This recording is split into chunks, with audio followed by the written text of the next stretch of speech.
Welcome back to the Deep Dive. This is the show where we really sift through stacks of information, pull out the most potent, insightful nuggets, and lay them out for you. Glad to be here. So today, we're grappling with something pretty fundamental, I think. A really profound question that touches, well, pretty much every aspect of being human. Mm-hmm. Why is it that some people, or some groups, even whole societies, seem to not just face huge challenges, but actually thrive on them? Right. They seem to turn setbacks into springboards? Exactly. They embrace these things as opportunities for real growth, while others, who might seem just as talented or have the same resources, they just crumble under pressure. It's a puzzle. It really is. So what's the secret sauce? What actually drives true success? Whether that's in your own life, your personal goals, or in a competitive field, or even, on the grand scale of how we organize ourselves as a civilization. It is a massive question, and it's one thinkers have wrestled with for, well, centuries.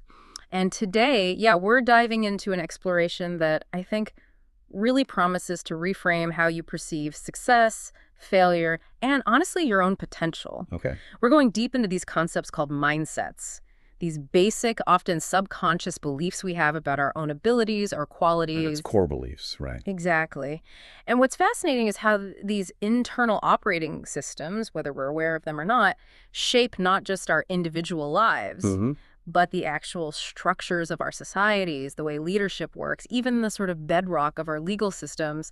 It's pretty far-reaching stuff. Okay, let's unpack this then. So our journey today, it's going to lean heavily on Carol Dweck's, really groundbreaking work, Mindset, the New Psychology of Success. A foundational text in this area. Absolutely. It's the book that really introduces this key distinction between what she calls fixed and growth mindsets.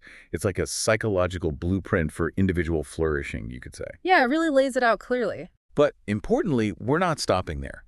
We're going to broaden out quite a bit, look at how these psychological insights kind of echo in wider philosophical traditions. Connecting the dots. Right. Specifically, we'll look at Auguste Comte's really ambitious positive polity and his, visionary religion of humanity. Comte's a fascinating figure, quite radical for his time. Definitely. And we'll pay close attention to his emphasis on the ascendancy of the heart over the intellect. That phrase really sticks with you, makes you think about what really guides us. It does. Intellect in service of feeling, essentially. And then finally, we'll bring it right up to date with a, really interesting contemporary critique of legal systems coming from the journal UI. It's a concept called prophetic law. And this challenges that purely empirical, sort of just the facts legal thinking by bringing in transcendental values. So pushing the boundaries of what we usually think of as law to include these higher moral goals. Exactly.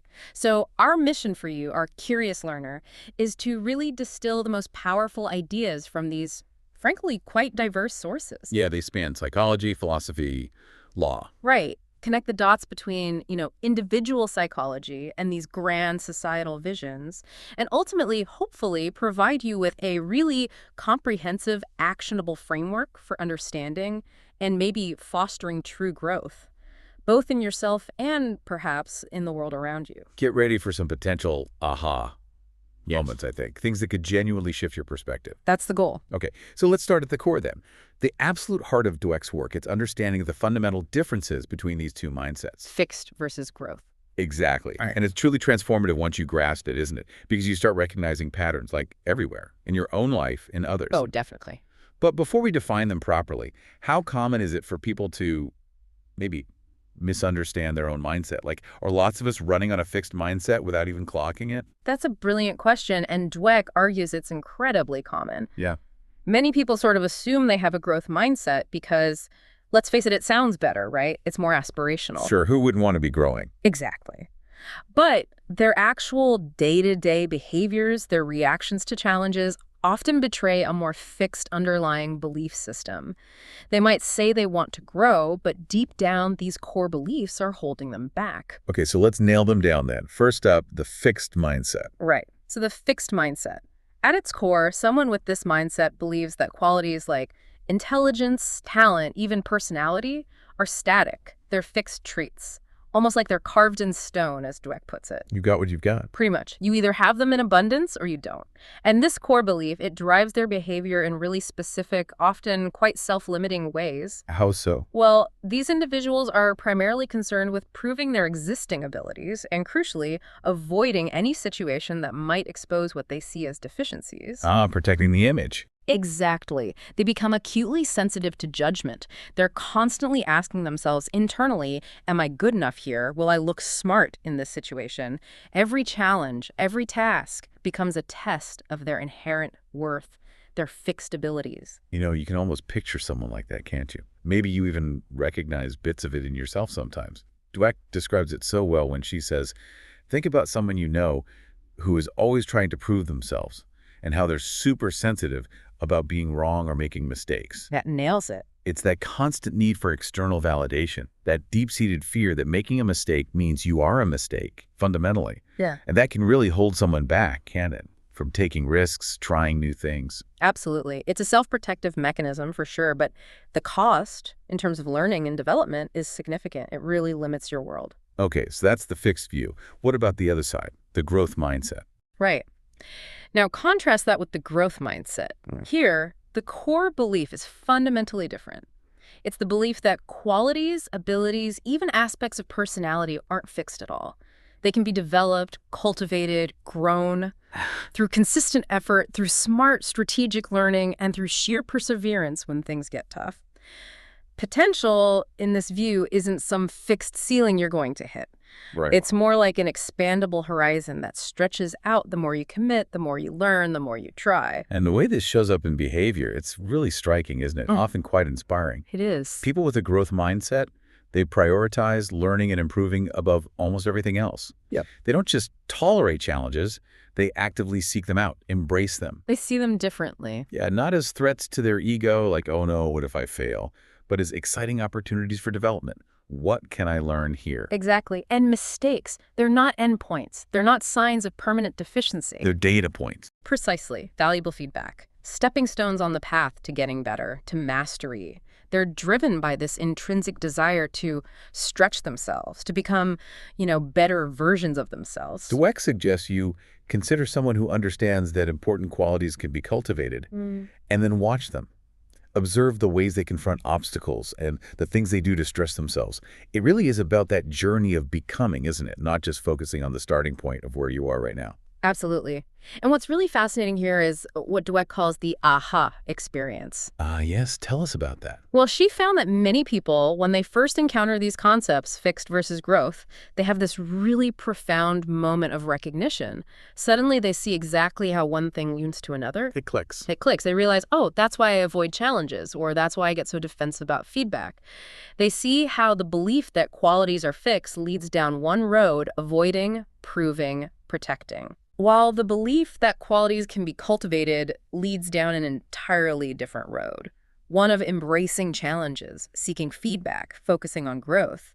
And this immediate self-recognition, she argues, is a really powerful first step toward actual change. Because you understand the why behind your own action. Exactly. You see the underlying motivation, and then you can consciously choose a different path, a different response. And once you have that aha moment, you do start seeing these mindsets playing out everywhere, don't you? Yeah. Especially, as you mentioned, in academic and learning environments. That's where Dweck did a lot of her initial research. Yeah, it's very clear there. She breaks it down into different domains, too.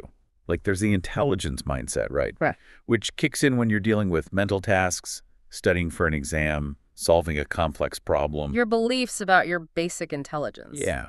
But then there's also the personality mindset, which applies more to your personal qualities, how dependable you are, how cooperative, how kind. Right. Beliefs about your character traits. But what's consistent across both, according to Dweck, is that the fixed mindset keeps you worried about judgment. How will I look?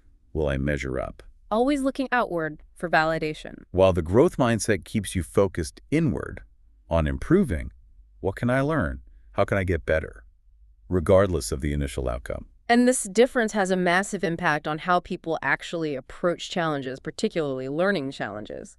Dweck describes this really compelling experiment. Oh, yeah? Where students were offered an English course, but it was specifically framed as a course designed to substantially change how intelligent you are. Wow, okay, bold claim. Right. And the reactions were incredibly telling. The students identified as having a fixed mindset. They were not very interested. Really?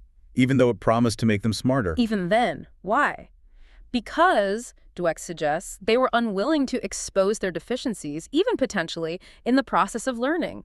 Taking the course implied they weren't smart enough already. Ah, the vulnerability of not knowing. Exactly. And this perfectly illustrates how this mindset can literally turn people into non-learners. They were actually willing, she found, to put their college careers at risk just to feel smart in the short run. They chose protecting their current self-image over genuine long-term intellectual growth. That's incredible, isn't it? Yeah. The desire to appear smart actually blocking the opportunity to become smarter. It's a fundamental trade-off driven entirely by that core belief. It is. But the students with the growth mindset, What do they do? they said an emphatic yes. They were eager to seize the chance because for them, the core belief was success is about learning. If there's a chance to learn and get smarter, sign me up. It just drives home the point so clearly, doesn't it? Yeah. A belief you hold about your own intelligence dictates whether you open yourself up to learning or shut the door completely. It's not about how smart you are to begin with. No? It's about how much you believe you can grow smarter. Precisely. And this commitment to learning, this focus on growth, it also carries over into sustaining interest when things get difficult, which is critical, right, for any serious long-term learning or skill building. Absolutely. Things inevitably get tough. Right. So Dweck looked at students in a notoriously difficult chemistry course for pre-meds. The average grade was a C+ sin, so it was genuinely challenging. Okay, a real test. Definitely. And she found stark differences. Students with a fixed mindset, they started out interested, sure, but as soon as the course got really hard, as soon as it wasn't an immediate testimony to their intelligence, their interest and their enjoyment showed a big drop. They lost motivation. Yeah. One student put it perfectly. The harder it gets, the more I have to force myself to. Their enjoyment was directly tied to effortless success.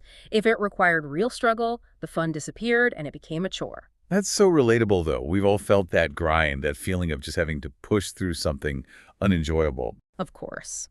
But the growth mindset students, by contrast, they maintained their interests. They stayed positive, relatively speaking. They kept themselves motivated to study, even when, say, the textbook was boring or the instructor wasn't very engaging. So it wasn't just about gritting their teeth. No, and this is key. It wasn't just about more effort. They focused on learning and applying better strategies. The source gives this great example of an undergraduate student who, after learning about the growth mindset, shifted her approach. When faced with tough material, instead of just endlessly reading the material over and over, which is often ineffective. Yeah, passive rereading. Right. She started actively experimenting with better strategies, maybe concept mapping, maybe self-testing, maybe explaining it to someone else. It wasn't just about more effort, it was smarter, more adaptive effort. That's a huge insight. True learning isn't just repetition. It's about evolving your approach when something isn't working, adapting. Exactly. It shows that the growth mindset isn't just about believing you can improve, it's about actively figuring out how to improve. Okay, so that's learning in academia. But you mentioned these mindsets impact broader life contexts too. Relationships, for example. Oh, profoundly. This is where I think for many people, the rubber really meets the road.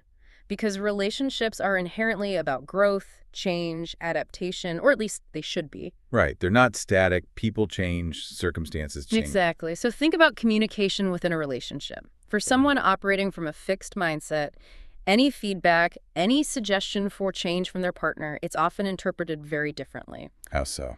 It's often heard not as a suggestion about behavior, but as a direct judgment of their core, unchangeable self. You're saying I'm fundamentally flawed. Ouch.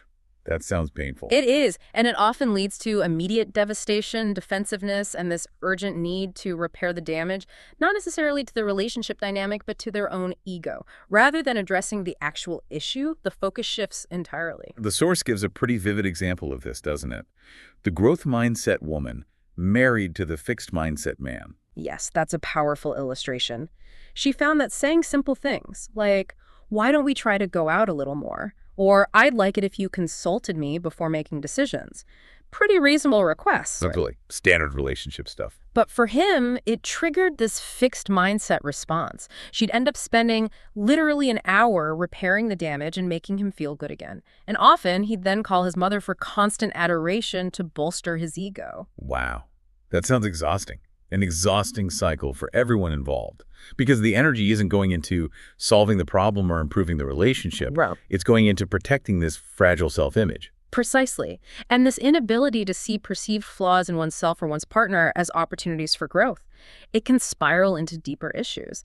When fixed mindset individuals see imperfections in their partners, they tend to attribute them to fixed traits. Things that can't be changed. Yeah. Right. That's just who they are. And if it's a fixed trait you don't like, it feels like it can't be solved. This can lead to anger, disgust, even contempt, Dweck says, which is a known relationship killer. It ultimately spoils the connection. And this can happen over surprisingly small things too, right? The example of Penelope. Yes. Penelope, who broke up with partners over a tacky birthday present, or putting ketchup on food, or having bad cell phone etiquette. Things that seem maybe trivial on the surface. Right. But through a fixed mindset lens, these weren't just minor quirks or habits that could perhaps be discussed or understood or even just accepted. No, she immediately assumed she couldn't live with these flaws because they represented immutable, fundamental character defects. It's a profound insight, really, how quickly a minor annoyance can become a deal breaker when you filter it through that fixed lens. This is who they are, and I can't change it, so I'm out. Exactly. And it doesn't stop there. The fixed mindset often fosters competition within relationships, too. It turns partnership into a kind of zero-sum game. How do you mean? It becomes about who's the smarter one, who's more talented, who's more likable. There's an underlying comparison happening. Oh, that sounds draining. It is. The source tells the story of Susan's boyfriend, Martin. He was a successful guy in his own right, but he still felt overshadowed by her popularity. He would literally wince when hotel staff or taxi drivers praised Susan. Right. He wasn't overtly, actively competitive, trying to one-up her constantly, but Dweck suggests he feared being no one if she were someone. That underlying insecurity stemmed from a fixed view of self-worth. If she shines, my light must dim.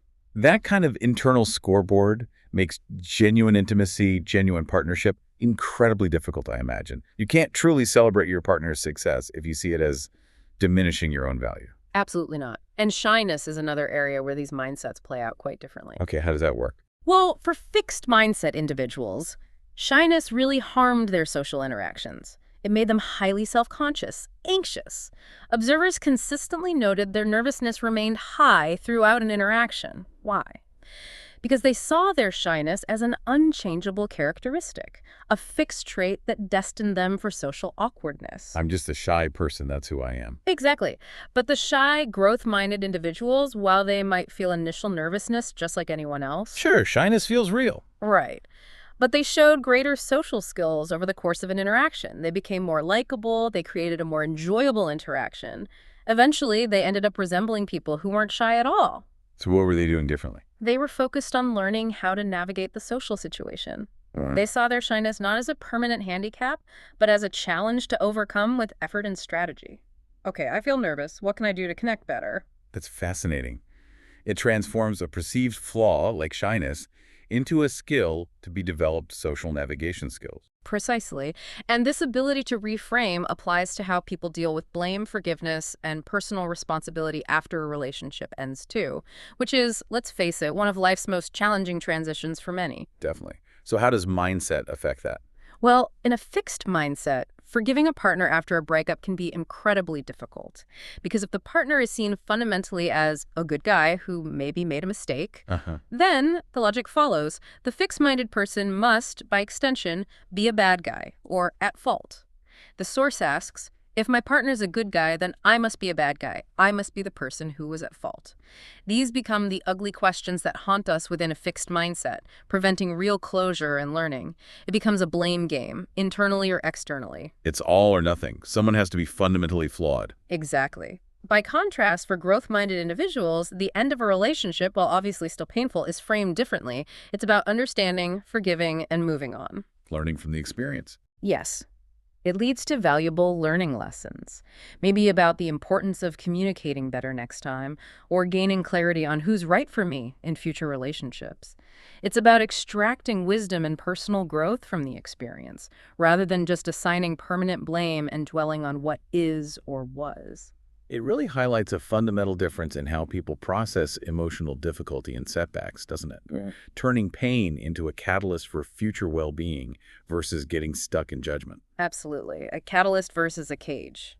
This brings us then to perhaps one of the most critical areas where mindsets have huge implications: raising children and education. Oh, yes. Hugely important. Reading Dweck's work on this really makes you rethink how we talk to kids, doesn't it? What messages we're sending, often completely inadvertently. It really does. The peril of praising intelligence is a massive one she highlights. Right. Telling kids they're smart or talented. It feels good, right? It gives them a temporary special glow, as she puts it. Sure, it seems encouraging. But Dweck warns, crucially, that the minute they hit a snag, their confidence goes out the window and their motivation hits rock bottom. Why is that? Because if success means they are smart, then failure must mean they are dumb. That's the implicit logic of the fixed mindset. It constantly weighs them down with this immense pressure to perform, to prove that fixed intelligence, and avoid failure at all costs. And she shares a really poignant anecdote about this from a mother, about her very intelligent fifth grader who consistently scored in the 99th percentile. Objectively brilliant. Okay? But despite his clear abilities, he was actually reluctant to take on more difficult work or projects. Why?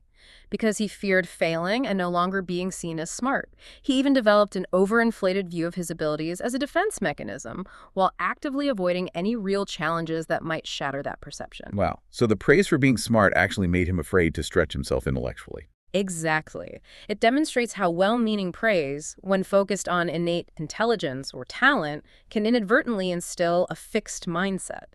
It fosters this crippling fear of failure that stifles genuine intellectual curiosity and the willingness to take on challenges, which is where real growth happens. It's a tragic irony. And it's not just the direct praise, is it? It's also the casual labels, the judgments parents might level at others in front of their kids. Right. Things like, oh, he's just a born loser, or she's a natural genius, or even dismissive comments like, she's a pea brain. We've all heard things like that. We have. And when children hear these remarks, it communicates a pervasive fixed mindset environment. It makes them wonder, subconsciously perhaps, am I next? Am I being judged and categorized like that right now? It creates an atmosphere of judgment. Precisely. The study on math history is a perfect illustration of this subtle but powerful influence. Remember that one? Mind me? Half the students were taught about famous mathematicians as these inherent geniuses who easily came up with their math discoveries. Ah, the natural talent narrative. Exactly, which sends a clear, fixed mindset message. Okay, some people are just born math smart, and then there are the rest of you. It implicitly tells kids that mathematical ability is innate, a gift you either have or you don't, rather than something cultivated. Okay, so what about the other group? The other half learned about mathematicians who became passionate about math and ended up making great discoveries. Through perseverance, through struggle, through effort. This framing brought students into a growth mindset. Ah, that message was different. Completely. It conveyed that skills and achievement come through commitment and effort. It's a powerful illustration of how, as Dweck says, kids sniff out these messages from our innocent remarks. They absorb fundamental beliefs about potential simply from the stories we tell and the language we use around them. Even subtle phrasing can shape a child's core beliefs about their own abilities. And navigating failure, or even potential failure, like before a test, shows this dynamic really clearly too. Reassuring kids by saying, don't worry, you're so smart, you'll do great. It often backfires, Dweck found. It makes them only be more afraid to show a deficiency. Because the pressure is on to live up to the smart label. Exactly. She mentions Christina, a bright student who performed terribly on tests precisely because of this anxiety. Her mind would go blank because the pressure to prove her fixed intelligence was just too great. That's tough. And then there's the story of the boy who skipped a number on his homework. Yes, a great contrast. His mother offered a classic growth-oriented message. Well, if you really tell your teacher that you tried your best, she wouldn't be mad at you. Focus on effort, communication. Okay. Supportive. But then his father came in with a very judgmental message. Oh, yes, we are mad. Son, you better go right to your room. Oof. Shame and punishment for a mistake. Right. And the child, unfortunately, heeded the fixed mindset father's message. He internalized shame over the mistake rather than seeing it as a learning opportunity or something to be addressed constructively. It just underscores how critical parental messaging is in those moments of perceived failure. And it highlights what Dweck talks about with parents wanting the best for their children, but sometimes in the worst way. Exactly. This well-intentioned but misguided approach can end up crushing kids by overemphasizing outcomes, getting into the right college, getting perfect grades. The external markers of success. Right. Instead of fostering their intrinsic interests, growth, and learning. She tells the story of Sandy, a kid described as brilliant and wonderful, who was utterly crushed with the weight of these labels and the intense parental pressure for academic success above all else. It led to immense stress, anxiety, and paralyzing fear of facing her parents if she didn't graduate with top honors. That's heartbreaking. It shows how a fixed mindset, even when wrapped in the language of high expectations or wanting the best, can be deeply damaging to a child's actual well-being and their genuine development. It kills the joy of learning. It really can. And this extends directly into the classroom, with teachers' mindsets creating a powerful ripple effect. How do teachers' mindsets play out? Well, fixed mindset teachers tend to create an atmosphere of judging.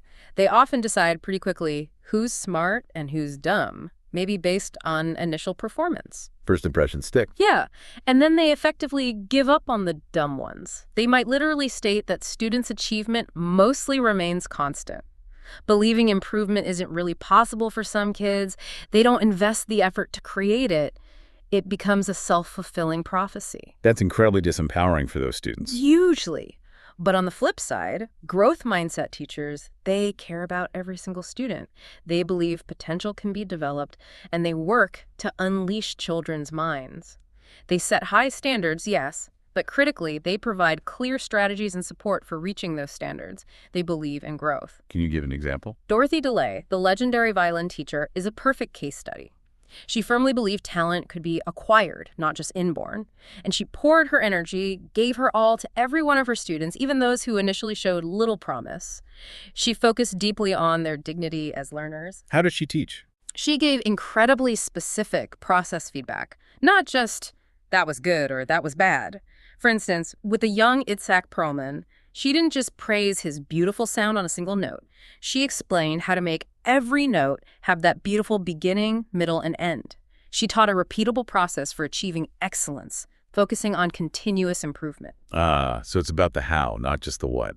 Breaking down the skill. Exactly. And Rafe Esquith, the fifth grade teacher, is another great example. He actively bemoans lowered standards and what he calls delusion in education. He stresses the importance of being honest with kids, telling them if they are behind, but then crucially, laying out a plan of attack to help them catch up. High standards plus support. Right. His fifth graders, for instance, master a reading list, including things like Of Mice and Men, texts usually tackled much later.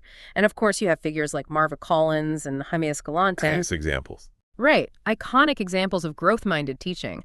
They worked with inner-city students many had written off, and enabled them to achieve exceptionally learning Shakespeare, mastering calculus, not by selecting for existing talent, but by believing in and actively cultivating potential in every single child. Their belief truly transformed lives and expectations. It's incredibly powerful. Okay, let's shift gears slightly. Beyond education, how do these mindsets influence fields like sports and leadership, where performance and results are often under intense scrutiny? Yeah, the dynamics are fascinating there, too. In sports, there's this really dominant, almost ingrained belief in talent in the natural. Gifted athlete. Exactly. Scouts and coaches often focus solely on finding these naturals, and teams will pay exorbitant amounts for them, assuming that initial talent guarantees success. But Dweck suggests this is a fixed mindset trap. She does. It can lead to overlooking true potential that requires cultivation. She uses Billy Beane, famous from Moneyball, as an example. He was touted early on as the next Babe Ruth, had all the apparent natural gifts, but, Dweck argues, he ultimately lacked one thing, the mindset of a champion. He had the raw talent, but perhaps not that inner drive, that resilience, that focus on continuous improvement needed to convert it into sustained elite excellence when faced with challenges. Interesting. So who exemplifies the growth mindset in sports then? Well, Michael Jordan is the classic example, isn't he? He famously wasn't a natural either. By his own admission and by the accounts of others, he was perhaps the hardest working athlete in the history of sport. The story about being cut from his high school team. Exactly. That setback didn't define him as lacking talent. It fueled his determination to grow. He embraced his failures, using them not as proof of inadequacy, but as powerful motivation to work harder and smarter. And others. Tiger Woods, Mia Hamm, fierce competitors known for their relentless work ethic. They consistently valued the effort they made even when they didn't win. The focus was on the process, the striving. Which sounds a lot like John Wooden, the legendary UCLA basketball coach. Absolutely. Wooden famously emphasized that personal success is when you work your hardest to become your best. He valued preparation, effort, playing near your highest level of ability, much more than just the final score. He wasn't just focused on winning. Winning was a byproduct of excellence in execution and effort. He was, by his own admission, tactically and strategically average. But his genius was in teaching, in getting players to master fundamentals, to improve relentlessly, and crucially, to fill roles as part of a team. He prioritized championships, team success over individual scoring records. Even with superstars like Kareem Abdul-Jabbar, he cultivated a team growth mindset. Effort and teamwork over innate stardom. Precisely. And Pat Summitt, the acclaimed women's basketball coach at Tennessee, provides another powerful example. After a really devastating loss, a game where her team had given their absolute all but still came up short. That must have been crushing. You'd think. But she didn't dwell on the defeat. Her message wasn't about failure. She told them, get your heads up. And then, critically, she made a promise based on their effort. If you give effort like this all the time, if you fight like this, we'll be there in March, referring to the national championship tournament. Focusing on the process, the effort, as the path to future success. Exactly. And 2 months later, they were national champions.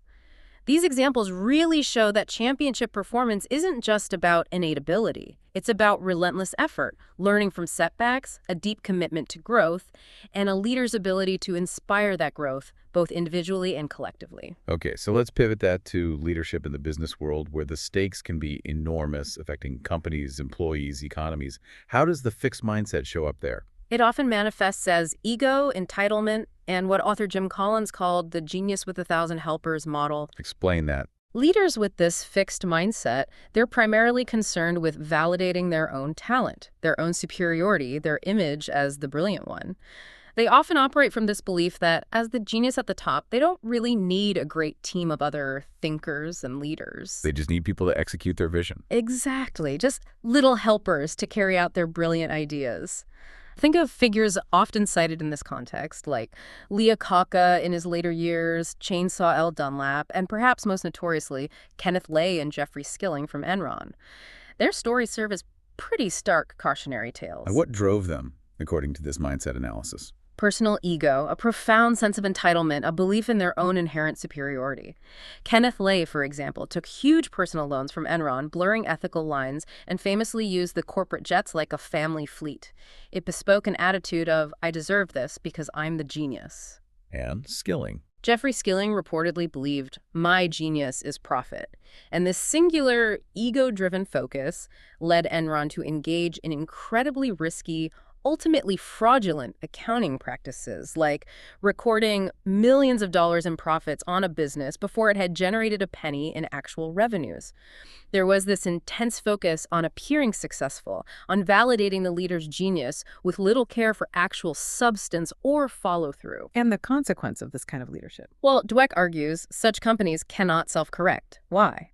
Because admitting error, acknowledging problems, changing course, all of that threatens the leader's carefully constructed image of infallible genius.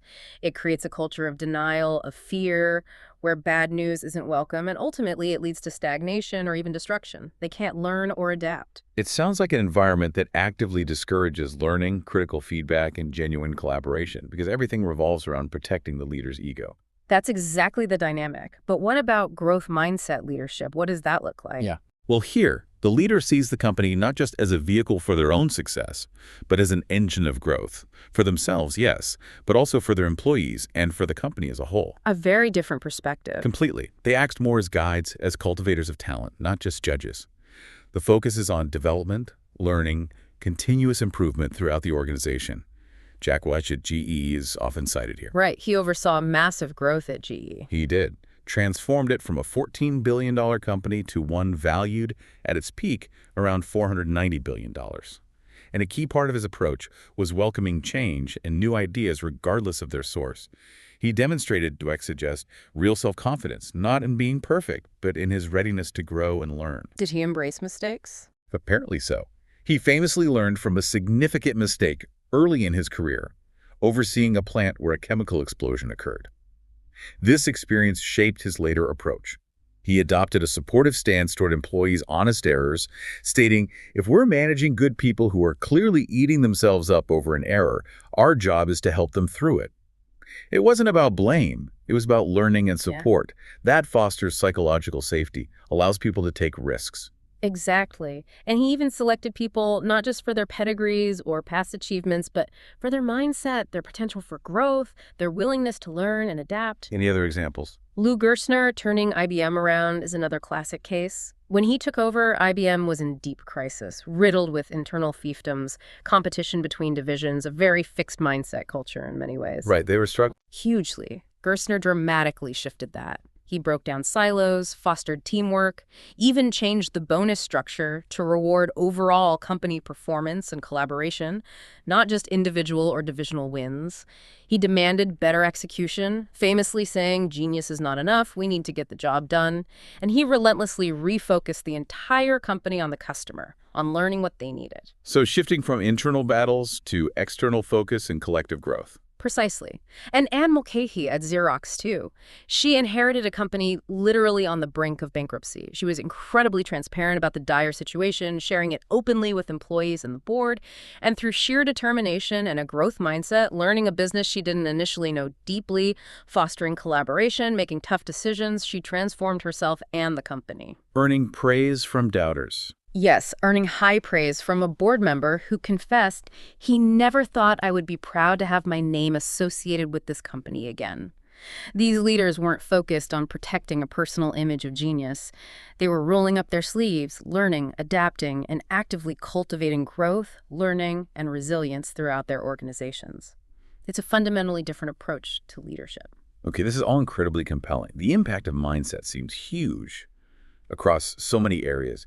So the big question for anyone listening is probably, how do you actually make this shift?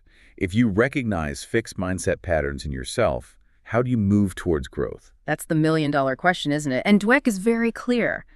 It's a journey, not just a proclamation. You can't just declare, okay, I have a growth mindset now, because it sounds like the correct way to think. It's deeper than just intellectual agreement. Much deeper. It resides in your gut reactions, your behaviors under pressure, your interpretation of events.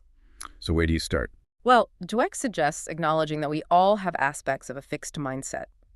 Nobody operates in a pure growth mindset 100% of the time. We all have areas where we feel particularly vulnerable to judgment or fear failure. Okay, so self-awareness first. Yes. And she suggests it can be incredibly helpful to identify, maybe even personify or name this persona, the part of you that activates the fixed mindset, the part that tries to protect that fragile image, that makes you feel stressed, defensive, or unmotivated when you face risks, challenges, or the possibility of being wrong. Give that defensive voice a name almost. Kind of, yeah. This persona might be whispering insidious things in your ear like, your failure doesn't define you, but then immediately adding under its breath, unless you try again and fail worse, then it definitely does. Mm-hmm. Or it might be the voice telling you to always look like a person who can understand and do everything effortlessly. The voice that holds you back from asking questions or admitting you don't know. Exactly. It's that internal voice that prioritizes looking good over getting good. Okay, so once you're aware of your triggers, this persona, what then? Then Dweck says you can begin to educate it. You can sort of acknowledge it, understand its misguided intention to protect you, and then consciously take it on the journey with you towards growth. How do you educate it? It involves consciously reframing situations, seeing challenges not as threats, but as opportunities, viewing discussions or disagreements not as battles to win or lose, but as chances for relationship building and mutual learning. It means understanding that setbacks are part of the process, that even starting at the bottom of the corporate ladder, as many growth-minded leaders did, provides invaluable learning for future success. So you actively talk back to that fixed mindset voice with a growth mindset perspective. Pretty much. You teach your persona that mistakes are data, not destiny. That effort is the path to mastery. That learning is the goal, not just performance. You're essentially retraining your automatic responses over time. Is there evidence this kind of reframing works? Yes. A powerful illustration comes from the brainology program Dweck and her colleagues developed. They didn't just tell students to adopt a growth mindset, they taught them the neuroscience behind it. Ah, the science of brain plasticity. Exactly. Yeah. They taught students about the brain's incredible capacity for growth, how neurons actually form new connections and strengthen existing ones when you learn new things and put in effort, how the brain physically changes. Making it concrete. Right. And this understanding led to tangible changes. Students showed increased motivation, improved study habits, and better grades. They weren't just told to try harder, they understood how their effort was physically changing their brain, making them smarter. That's empowering. Hugely. They even started using the language of neuroscience, talking about long-term memory and working memory to describe their own learning processes. They became more proactive, actively asking for extra help, and genuinely appreciating their own improvement because they understood the underlying mechanism. It turns out understanding the biological reality that your brain is designed for growth is one of the most powerful catalysts for actually choosing to grow. It makes the abstract idea of potential feel concrete and within your own control. Okay, that's a fascinating look at the individual psychology. Now, you mentioned earlier we'd broaden out. This brings us to Auguste Comte, Positivism, and his religion of humanity. How does this connect? It feels like quite a leap from individual mindsets. It might seem like a leap, but there's a really interesting resonance. If Dweck gives us the psychological blueprint for how individuals can cultivate their potential, you could see Comte as attempting something similar, but on the grandest possible scale for entire societies. Applying the principle of cultivated potential to civilization itself. In a way, yes. Comte, writing in the 19th century, lived through a period of immense social and intellectual turmoil.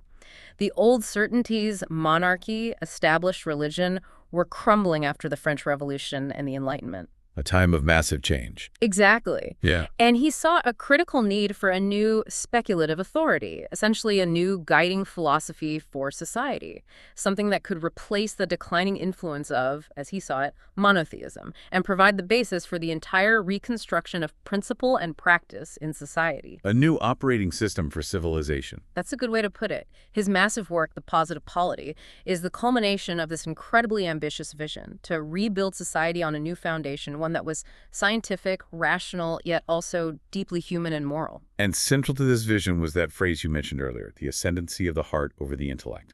What did he mean by that? It's a core tenet of his later regenerated positivism. It's not about dismissing logic or reason at all. Rather, it's the idea that our intellect, our rational faculties, should ultimately serve our higher human emotions, our empathy, our compassion, our desire for collective well-being, our social sympathies. So intellect guided by feeling. Precisely. He believed that for a complete, harmonious system of human life, affection is the preponderating element. The proper function of intellect, he wrote, is the service of the social sympathies. So instead of intellect running wild on purely abstract or worse self-serving pursuits, it should be guided by and find its purpose in our deepest human connections and care for others. That's a powerful idea.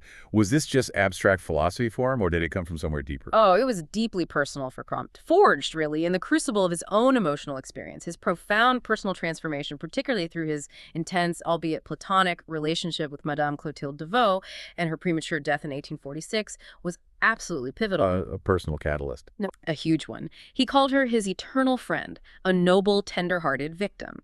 He dedicated his later work, The Positive Polity, to her memory. He stated explicitly that her untainted purity gave stability to our affection, and, crucially, that through you alone it is that I have been able to stir that reaction of the heart upon the intellect, without which my mission would have failed. Wow. So his own experience of profound love literally reshaped his intellectual system. It seems so. This personal regeneration through love directly informed his philosophical emphasis on universal love as the principal and final characteristic of positivism. It really underscores how, for Comte, this wasn't just dry theory. It was an intellectual system born from and ultimately aimed at serving deep emotional and social connection. The heart literally redirected his mind's focus and ultimate purpose. Okay, so before we dive deeper into his system, It's probably crucial to clarify what positivism is and, maybe more importantly, what it isn't. It's a term that gets thrown around and often misunderstood, right? Absolutely. People hear positivism and might think of just being positive or maybe connect it to purely empirical science, sometimes even atheism or materialism. Comte's vision was much broader and more nuanced. So what was it, in his view? He saw it as a holistic system, essentially of a philosophy and a polity, a way of thinking and a way of organizing society that can never be dissevered. The goal was to bring the three core elements of human nature, as he saw them, feeling, intellect, and activity, into harmony. Okay, and what was it not? You mentioned atheism. Right. Comte argued positivism is not atheism. He felt atheism, much like traditional theology, gets bogged down debating insoluble mysteries, like the ultimate essential cause that produces phenomena. Positivism, he said, avoids this trap by focusing solely on observable laws, the regular patterns of how things behave, rather than trying to grasp unattainable ultimate causes. It's about understanding how the world works, not getting stuck on who or what ultimately made it work. Okay, focus on observable regularities. What about materialism? Also distinct. Comte saw materialism as the encroachment of the lower sciences on the domain of the higher. What he meant was, he believed there's a natural hierarchy or progression in how we understand the world, starting with simply phenomena like mathematics and physics, moving up through chemistry and biology, to the most complex, sociology, the science of human society. Right. Materialism, in his view, made the mistake of trying to explain everything, even complex human feelings and social dynamics, only using the principles of the simpler physical sciences. He saw that as overly reductionist. Positivism aimed to correct this by establishing this hierarchy of sciences, acknowledging that each level has its own emergent laws and complexities that can't just be reduced to the level below, especially human society. Got it.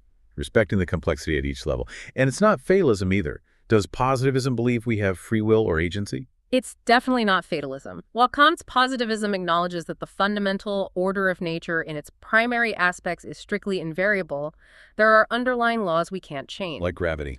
Exactly. It also emphasizes that human effort can modify variations within that order, especially things that are transient and of secondary import. It actively encourages efforts where they are not manifestly useless. So it's not about passively accepting destiny. It's about understanding the laws of nature and society and then actively applying that understanding to improve things where modification is possible. It encourages agency within a structured reality. That sounds quite aligned with the growth mindset, actually. Acknowledging reality but focusing on where effort can make a difference.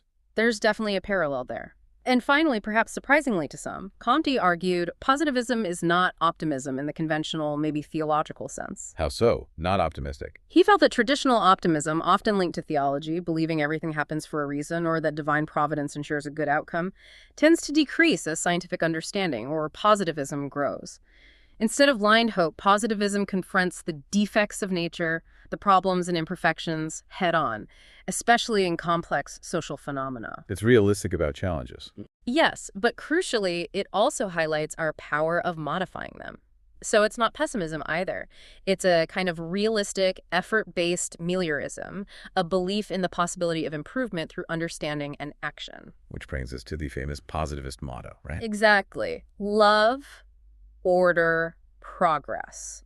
These three words really encapsulate the spirit. Progress, importantly, is understood not as random or chaotic change, but as the purposeful development of order.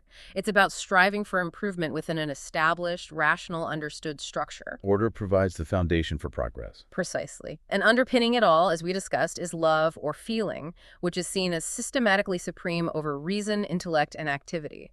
Love guides the purpose of order and the direction of progress. Okay, so this hierarchical view of human nature with affection, love, feeling at the helm, this forms the foundation for his quite elaborate social architecture, right? How did he envision society being structured to achieve this love, order, and progress? Right, he had a very detailed plan. The central ethical problem for Comte, the core challenge for humanity, is the subjection of self-love to social love, moving beyond pure egoism towards genuine care for others and the collective good. Sounds familiar from Dweck's work, too, moving beyond ego validation. Very much so. He believed society itself naturally favors this shift, but that it may be hastened by organized and conscious effort. We need to actively cultivate social love. So how do you do that? Through moral education. Yes, that's key. Moral education in positivism starts early, with filial love, the natural affection children have for their parents. He saw this as the first germ of social feeling, the seed from which broader social affections can grow. Starting in the family. Exactly. And this moral education, while seeking scientific proof for moral rules where possible, always places feeling as preponderant. It's about cultivating the right emotions first. And to reinforce this throughout life, he proposed a system of commemoration. Commemorating who? Great figures from history scientists, artists, philosophers, leaders who exemplified social love, progress, and contribution to humanity, with a capital H, his concept of the collective. He saw this as a most valuable instrument for the spiritual power in society to continue moral education. It's about creating secular role models, celebrating those who serve the collective good, not just saints or religious figures. He even created a detailed positivist calendar for this. Replacing saints' days with scientists' days, basically. Kind of, yeah. Celebrating human achievement in service of humanity. Okay, what about the political structure? You mentioned a spiritual power and a temporal power. Right. He envisioned, at least during a transition phase, a provisional dictatorship, though he meant it more like a strong executive power of popular origin to maintain material order. But the ultimate goal was a clear separation of powers between the spiritual and the temporal. What's the difference? The temporal power would handle the practical, material administration of society, economics, infrastructure, defense. The spiritual power, however, held the crucial role of moral guidance, education, and upholding the values of positivism, particularly the ascendancy of the heart. They wouldn't hold direct political office to maintain their impartiality. Interesting. But who actually drives progress? Who are the key agents of change or stability in this system? He identified three key social elements whose combined and complementary action constitutes the modifying force of society, the engine of progress. These were women, philosophers, and the people, specifically the proletaries or working class. Okay, let's take those one by one. Women. For Comte, women represented the affective element of human nature, embodying the heart, the feeling aspect. Their primary role, in his view, was not to govern, but to modify society through their moral and emotional influence. They were seen as the primary educators within the family, guiding the development of character in children, nurturing that crucial shift from selfish to social love. So a domestic role focused on moral influence. Yes. Now, obviously reflecting the societal norms and biases of the 19th century, he argued for their domesticity based on his principle of separation of powers. He saw their unique moral mission, in itself a privilege, deserving of honor and worship from men, while his specific conclusions about women's roles are certainly viewed very differently today and are highly debatable. Understood. Historical context. Right. The core idea for him, within his system, was about recognizing and elevating the power of affection and moral influence as a vital, distinct force within society, acting as a necessary counterbalance to purely intellectual or material power. Okay, then the philosophers. They represent the intellectual element. Crucially, Comte believed they should be deliberately excluded from direct political power, from holding temporal office, to preserve their purity of feeling and impartiality of character.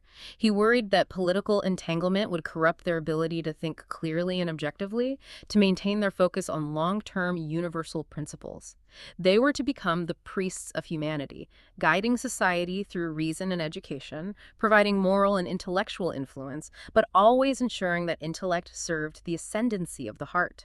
They were the guiding minds, kept separate from day-to-day politics. The thinkers and moral guides. And finally, the people or proletaries. They represented the active powers of society, the force of implementation and public opinion. Comte saw the working class as crucial for enforcing public morality. He believed they were largely emancipated from chimerical or outdated theological beliefs, and were therefore the most likely to support a rational, human-centered public morality. They served as indispensable auxiliaries to the new spiritual power by upholding social order and moral norms through public opinion and collective action, but without seeking political supremacy for themselves. They were the practical foundation and enforcers of the social contract. So you have feeling, women, intellect, philosophers, and activity people working in concert, guided by this overall philosophy. What about art in this system? Art undergoes a really significant transformation in positivism, too. It's not just decoration or entertainment. Comte emphasized infusing a profoundly aesthetic spirit into general education. He was against segregating art into special schools or academies, which he felt actually impeded true artistic growth and often promoted mediocrity. Art for everyone, integrated into life. Exactly. Art's purpose was to be integrated, its function appropriated by all three social classes. He defined art as the idealized representation of fact, meaning it doesn't just mirror reality, it portrays reality imbued with feeling, showing not just what is, but inspiring us towards what should be. Poetry, specifically, he saw as being intermediate between feeling and thought, a bridge connecting raw emotion and rational understanding. Art's role was fundamentally social and moral, to elevate the human spirit, refine feelings, and inspire action towards the positivist ideals. Okay, so all of this, the ethics, the structure, the roles, the art, it all culminates in Comte's ultimate vision, right? The religion of humanity. That sounds potentially controversial. It does, but it's crucial to understand what he meant. This wasn't a religion with a supernatural god or dogma in the traditional sense. For Comte, humanity itself, the collective, continuous, evolving entity composed of all past, present, and future human beings who contribute positively, becomes the only true great being. Humanity as the object of reverence. Yes. Individuals are seen as its conscious elements. Our purpose becomes dedicating our thoughts to the knowledge of humanity, our affections to her love, our actions to her service. Living for the collective good, for the progress of humankind, becomes the highest moral calling. So worship means service and dedication. Exactly. He described it as a continuous and intense act of worship. In this sense, a devotion to the well-being and progress of humanity that he believed will elevate and purify our feelings, enlarge and enlighten our thoughts, ennoble and invigorate our actions. He explicitly argued this was superior to Christianity, which he felt, in its traditional forms, satisfied no part of our nature fully except the affections, often rejecting or subordinating imagination and reason. Whereas positivism aimed to harmonize all three: feeling, intellect, action. Precisely. The positivist morality, he claimed, combines spontaneity of feeling with demonstration of reason and is thoroughly human. It was intended as a complete, secular, human-centered system for guiding individual lives and organizing society, all built on the principles of collective growth, ordered progress, and universal love, guided by the heart. It's a truly sweeping, if perhaps utopian, vision. It certainly is ambitious. Yeah. Okay, now let's turn to our third source, the contemporary concept of prophetic law, from the journal UI. How does this connect, or maybe contrast, with Dweck's mindsets and Comte's positivism? It offers a really fascinating parallel, I think, particularly to Comte's call for the ascendancy of the heart and Dweck's emphasis on growth beyond fixed limitations, but applied specifically to the realm of law. Okay. The concept starts with a critique of traditional legal positivism. The journal article notes that legal positivism has had a tendency to hegemony the Indonesian legal system, meaning it's become the dominant way of thinking about law, potentially crowding out other valuable perspectives. So what's the core issue with legal positivism, according to this critique? The main point is that it approaches law too linearly and on its empirical aspects alone. It focuses strictly on law as it is formally enacted and observable, potentially ignoring deeper moral or spiritual dimensions. Right. We touched on this with Comte positivism, focusing on observable laws. How does legal positivism define law empirically? Well, think of classic definitions. John Austin, back in the 19th century, famously defined law primarily as an order from the ruler of the state, basically a command from a sovereign power backed by the threat of force. Law is command. Exactly. Or consider Hans Kelson's influential pure theory of law from the 20th century. He viewed law as something normalized, positive, and hierarchical. A system of norms, rules, where each norm derives its validity from a higher norm, ultimately tracing back to a foundational basic norm. A pyramid of rules. Kind of, yeah. The common thread in both, and in legal positivism generally, is the emphasis on law as an external command or a formally valid norm. It's seen essentially as a method of coercion for social control. Its effectiveness relies on the attention and willingness of those who accept the rules or the power to enforce them. It's about what is on the books, what is formally enacted. And this ties into its view of truth, right? The correspondence theory. Yes, that's crucial. Legal positivism, drawing from broader philosophical positivism, tends to adhere to the correspondence theory of truth. In this context, it means a legal principle or decision is considered correct or valid primarily if it corresponds to an observable fact or reality like a properly enacted statute or a recognized judicial precedent. The test field is observable reality. Based on empirical methods, induction. Right. Deriving general rules from specific, observable instances of lawmaking or application. And perhaps the most famous hallmark of legal positivism is its insistence on strictly separating law and moral. The ease and the oughts. Exactly. The famous distinction between das Sein, what is the law as it empirically exists, and das Sollen, what ought to be the ideal or moral law. For a legal positivist, the morality of a law is considered a separate question from its legal validity. A law can be perfectly valid according to the system's rules, even if many people consider it deeply immoral or unjust. Okay, so that sets the stage.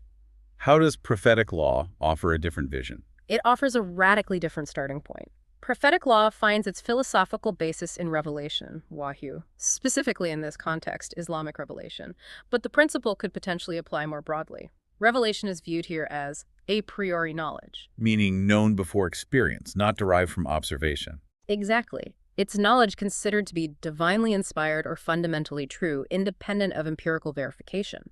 So instead of starting from empirical facts like statutes or cases, prophetic law starts from this revealed truth, which it sees as occupying a position as forming reality, providing fundamental guidance for both thought and action. That's a sharp contrast to positivism's empirical foundation. Huge contrast. Prophetic law argues that law must move beyond just observing the empirical facts of legislation and court decisions. It needs to engage with the transcendent realm, a reality considered more religious and spiritual, which provides ultimate meaning and moral direction. So the goal is to reconstruct law based on these values. Precisely. The core idea is that existing positive law needs to be reconstructed with transcendental religious values as the basis of prophetic law. It's not necessarily about throwing out existing laws entirely, but about infusing them, interpreting them, and guiding their future development with a higher moral purpose derived from these transcendental values. Moving beyond just the concrete rules. Yes. It aims to transcend the purely immanent, the concrete, observable events, and the purely dogmatic, rigid, formal rules.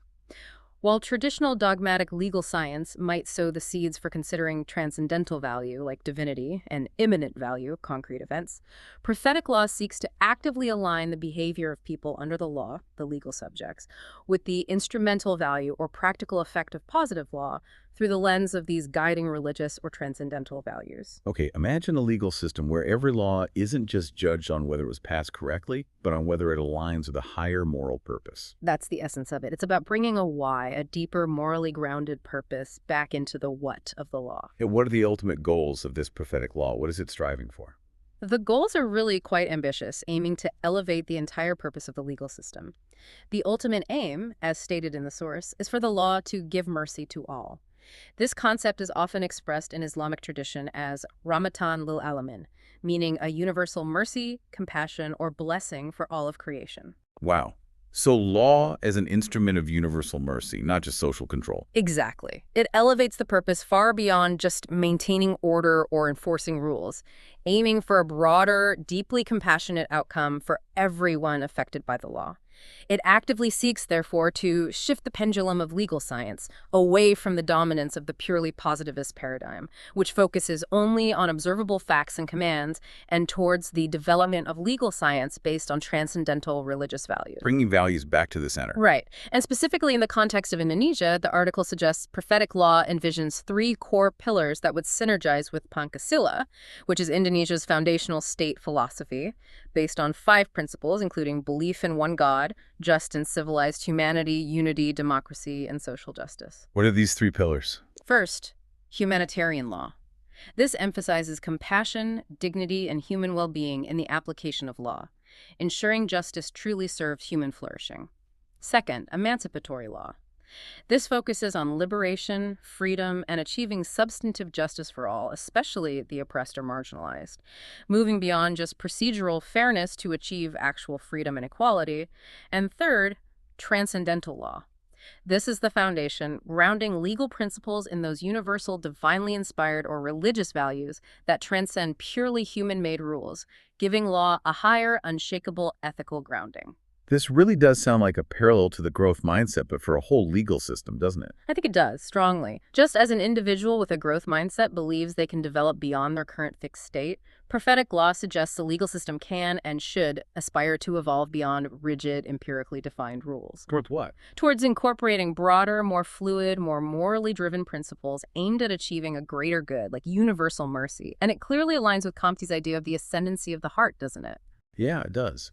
The idea that legal intellect, the crafting and application of rules, should serve a higher compassionate purpose, guiding the law towards mercy. Exactly. It's about transforming the system from within, driven by a belief in a higher potential for justice and compassion, much like an individual transforms their own potential through a shift in mindset.